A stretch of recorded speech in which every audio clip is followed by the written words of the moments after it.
naam is Leon Kaars. Ek is in Laerskool Hartenbos en in graad 4.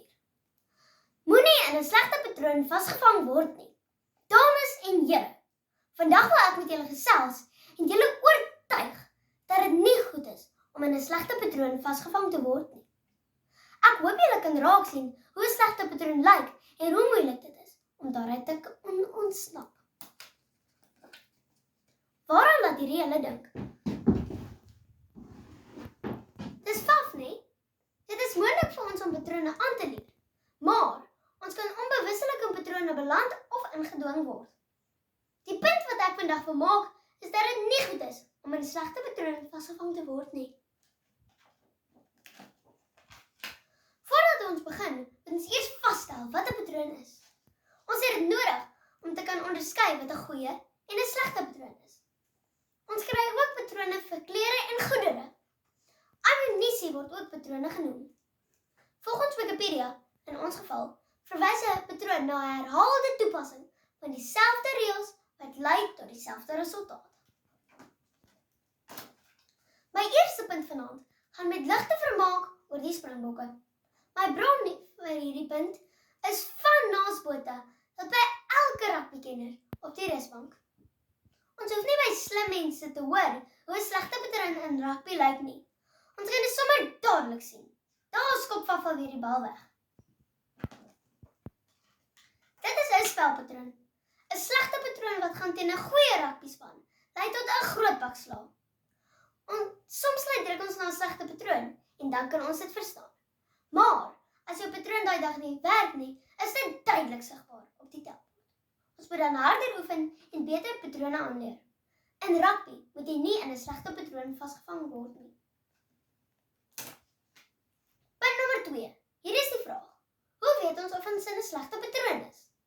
As jy wil beter doen, beteken dit jy is in 'n slegte patroon. Of dit nou 'n badkamerpatroon of 'n slaappatroon is, 'n patroon bly 'n patroon. Die lekkerste patroon is seker die eetpatroon. Klink hierdie woorde bekend? Ek gaan hierdie jaar meer oefen, minder eet, minder drink, meer water drink en ophou rook. En ek kan so aangaan. Ons herken ons eie verslawings en slegte patrone, maar dit vat deursettingsvermoë om dit te verbeter. Hoe kom ons dan uit slegte gewoontes en patrone uit? Ten eerste besef dat ons in hulle is, en dan kan ons werk maak daarvan.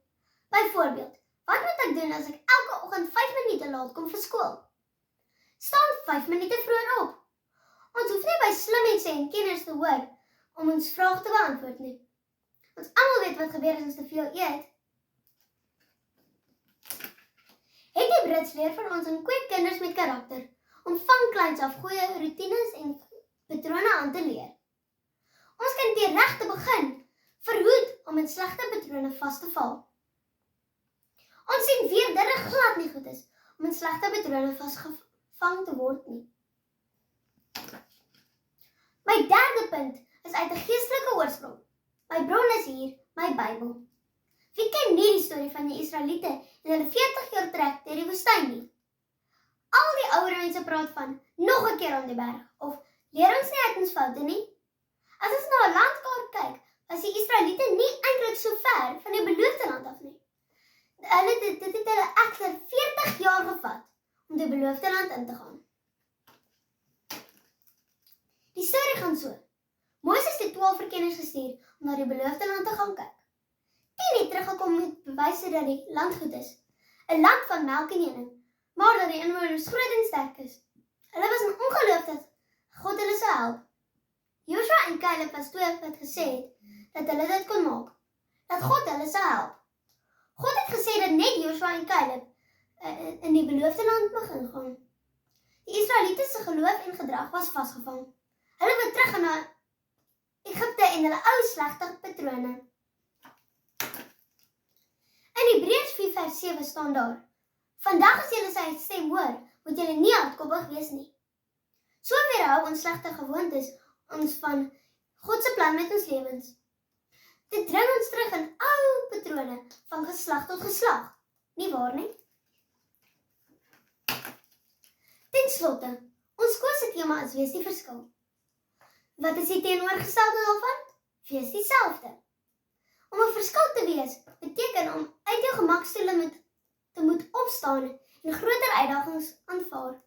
Om dan nie lui te wees nie, nie skaam te wees nie, en nie selfsugtig te wees nie. Ons word so geroep om 'n verskil te wees, om beter roetine en patrone aan te leer. Dit is dus duidelik dat dit nie goed is vir ons om in slegte patrone vasgevang te word nie. Dit bepaal ons hele toekoms. Skop maar van, bring net die beker huis toe. Baie dankie.